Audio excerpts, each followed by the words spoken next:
Yeah. Before the game, he told me, he was like, he just shook his head at me. He said, man, it's going to be a night for you.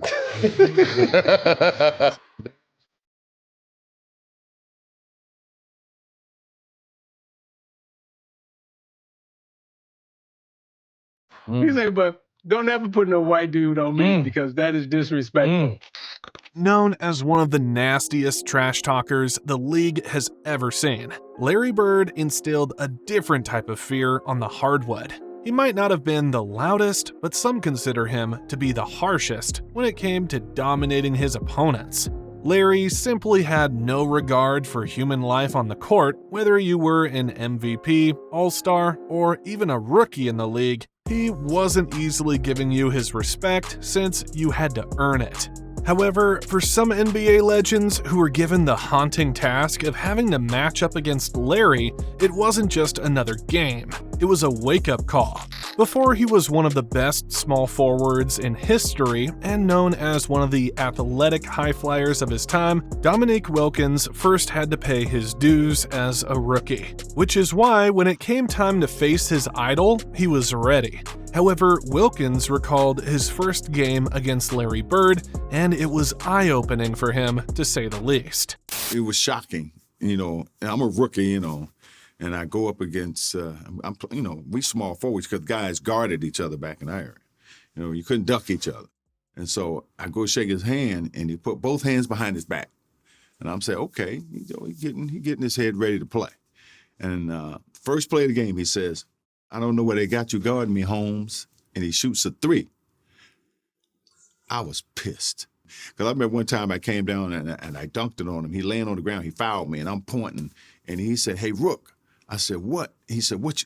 He said, I like you. You got, he said, you got balls, but I'm still going to get 30 on your ass, From the jump, Bird made it clear who ran the court. Larry dominated, dropping 38 points against the Hawks that night, using his experience and IQ to stay one step ahead against the then rookie. He picked Dominique apart, breaking down every play he ran, and outsmarting him on every possession.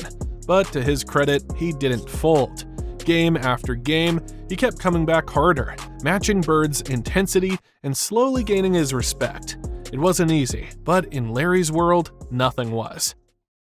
One of the first all-time greats to experience Bird's impact up close was Kareem Abdul-Jabbar. By then, Kareem was already an icon, a multi-time MVP, a champion, and the master of the unstoppable skyhook. He had seen just about everything on a basketball court, but when he faced the young Bird, it wasn't just another rookie matchup.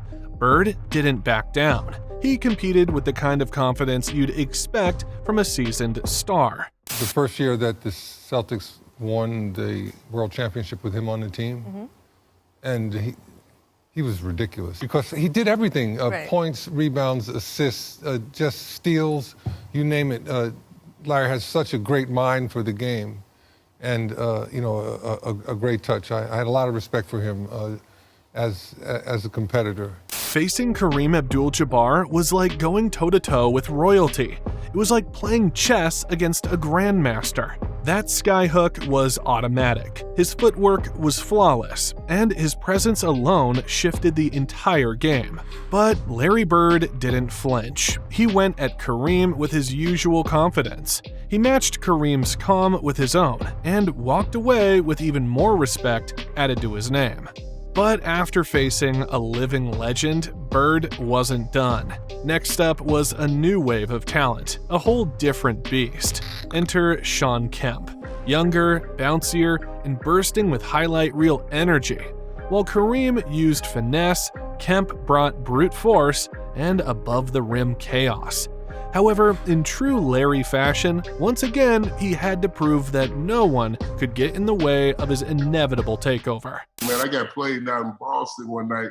We was playing Boston Celtics, so the great Larry Bird. I didn't really know much about it. I'm from Indiana, Larry's from Indiana. I knew about the history of Larry, but I didn't realize how he really got down. So I get there, they come out on the court, they say, hey, Shawn, you starting tonight against Larry.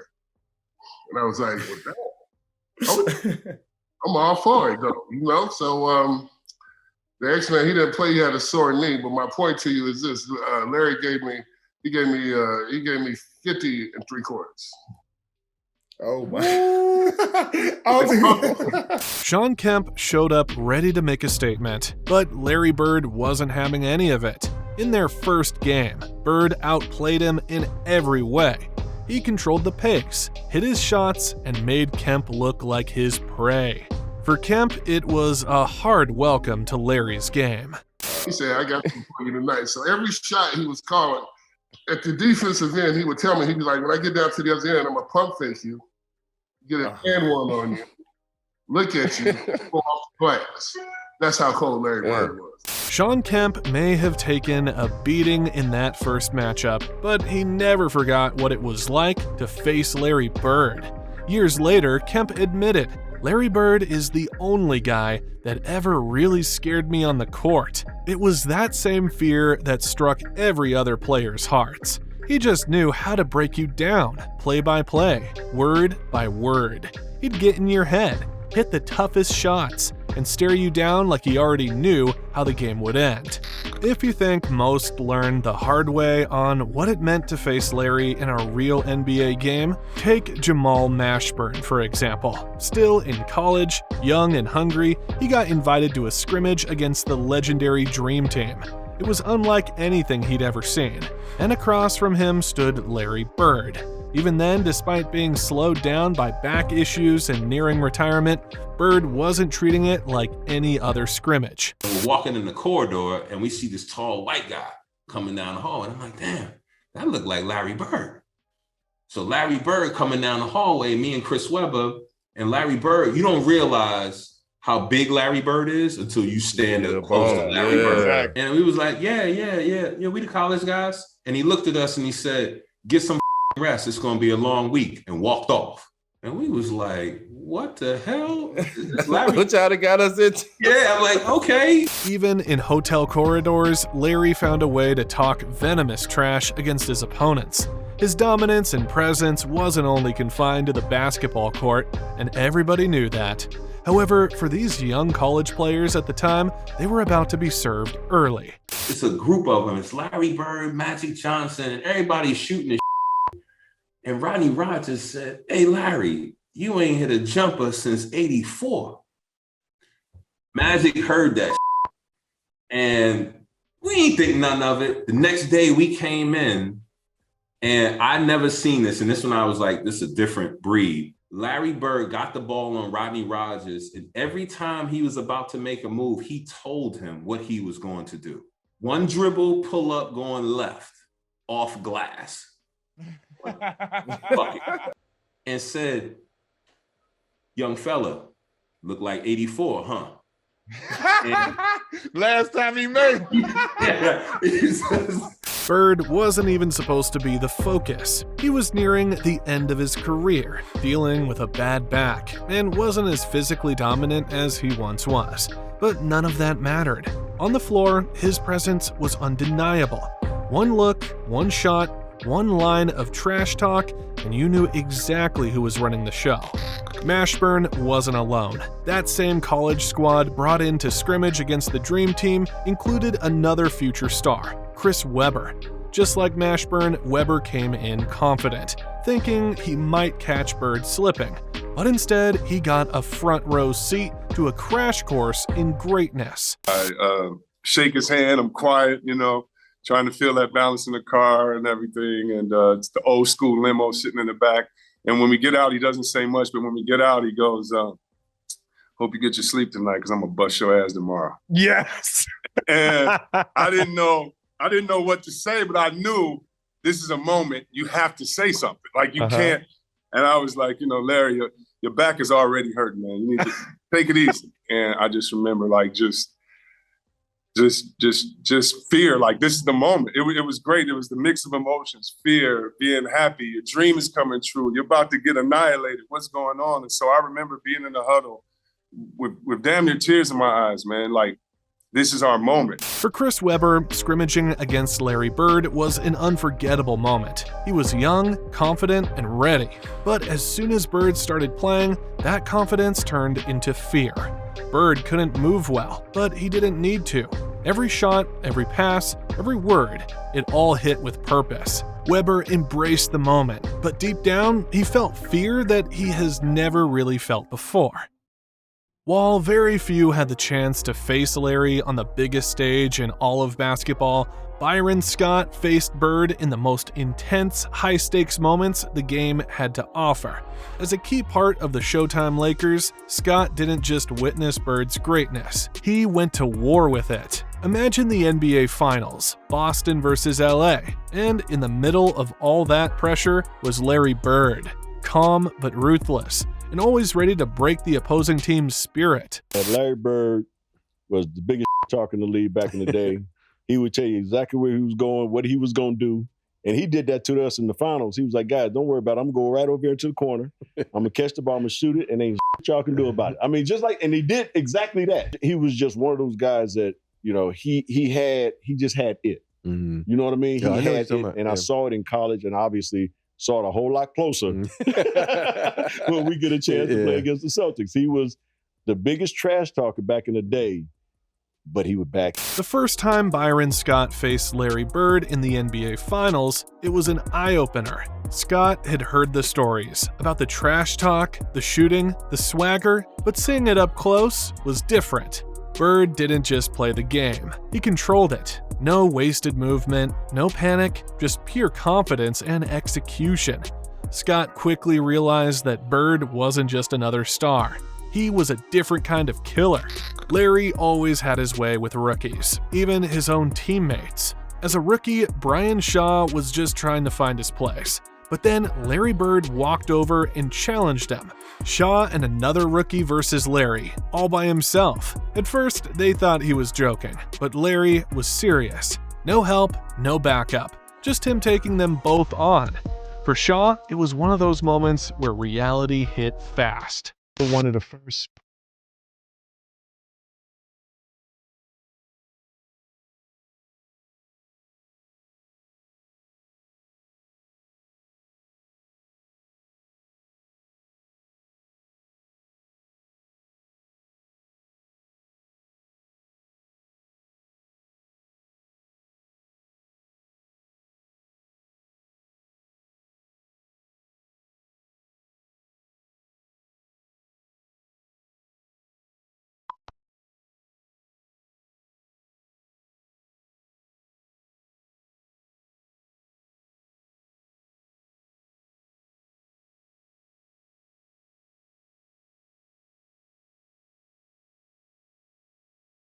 The fact Larry almost won that 2v1, if it wasn't for a single miss, comes to show how skilled of a player he really was.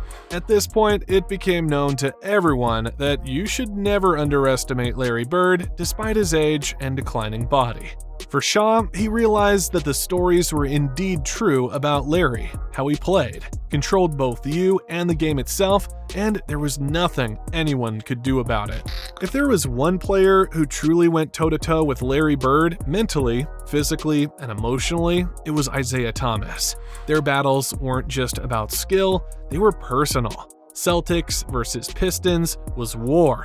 And at the heart of it were two fierce competitors who hated to lose. Isaiah wasn't intimidated by Larry, but he respected him. From the first time they faced off, it was clear. This wasn't just another matchup. It was the start of one of the NBA's fiercest rivalries. We walk out on the court, and he said, "Who guarding me?" So Larry used to always call me Cheesy, right? He's like, "Cheesy, who guard me?" And I was like, I got Kelly, I got Lamb, I got Benson. He's like, "You ain't got no brothers?" He's like you. He's like you. Disrespecting me. That's what he said. Straight up. That's exactly what he said. He said, "Hey, man, you can't put no white dude on me." Hey, That is straight disrespect, right? Isaiah Thomas and Larry Bird never backed down from each other. Their battles were gritty, emotional, and full of playoff tension. They pushed each other to the edge, mentally and physically. But underneath all the trash talk and heated moments was real respect.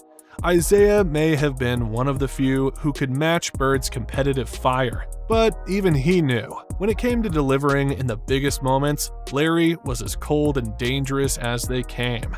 Their rivalry wasn't just about basketball, it was about legacy. Now, when Patrick Ewing entered the league, he was seen as the future, a dominant big man ready to make his legacy. But before he could make his mark, he had to go through the legends who already owned the game. One of the first was Larry Bird. Ewing was strong, athletic, and fearless, but none of that shook Larry. When the time came where Ewing was facing him for the first time, Bird made sure the rookie understood. Winning is one thing, but dominating is another.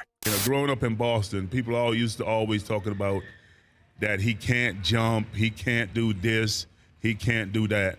And, a lot of my friends was like that, So, I got to the league. I called all my friends back up. I said, all that trash that you were talking, you need to squash all that. This man is great. He can, whatever you were saying for a man who can't jump, he's demolishing everybody. So your guys are saying, how can you let this guy? Oh, he's doing it on everybody. He's doing it on everybody. He's doing it on the best defensive players in the league. Yeah. Patrick Ewing brought size, strength, and confidence, but even he wasn't ready for how smart and relentless Larry Bird was. In those early matchups, Bird didn't just score. He picked teams apart, including Ewing's Knicks. It was a wake-up call for the young star.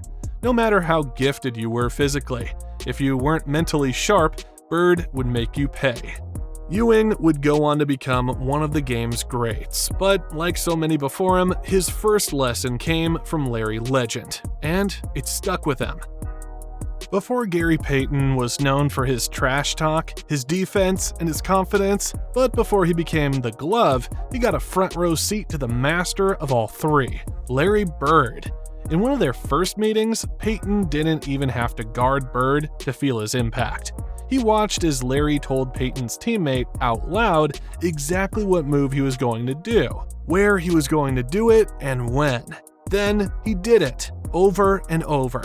For Payton, it was more than just dominance. It was surgical, psychological, and unforgettable. He walked over to our bench. He said, I told Xavier that what I was going to do to him, and I didn't do it, so I had to come back in and do it. And as soon as he got the ball, they gave him the ball 3 times. He hit 3 jump shots, all net. Then he walked by our bench. He said, I told you what I'm going to do, and I'm always going to do it. And he looked at Xavier, and he said, didn't I tell you what I was going to do? And then he walked out, man. And X-Man wasn't no soft dude either. No, he was not. Xavier wasn't soft, man.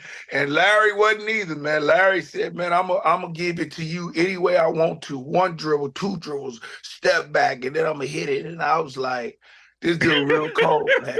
Gary Payton had seen trash talk before, but never like that. Larry Bird didn't just talk. He predicted, executed, and humiliated with calm precision. For Payton, who would go on to build a career on defense and mind games, it was like watching a masterclass. He later admitted that Larry was one of the coldest players he ever faced. Because with Bird, it wasn't just about scoring, it was about breaking your spirit, one called shot at a time. Facing Larry Bird for the first time was never just another game. It was a reality check. Whether you were a confident rookie or an NBA veteran, Bird had a way of humbling you fast. He didn't need to outrun you or outjump you. He used his mind, his skill, and his attitude to break players down, one possession at a time. He didn't just score on you, he told you how he was going to do it, then did it. Bird would talk trash without blinking, hit the biggest shots without flinching, and always played like he had something to prove. He didn't need to be flashy, he just needed the ball and a little bit of space. The crazy thing is, it wasn't just about the points or the plays. It was the feeling he left you with, the quiet way he took control, the way you realized, sometimes too late, that you were playing against someone who already had you figured out. Larry Bird didn't just compete with the best, he left a mark on them. Every first-time matchup became a story, a lesson, and for the legends who faced him, it was something they carried with them forever. Because once you met Larry Legend, you never forgot it.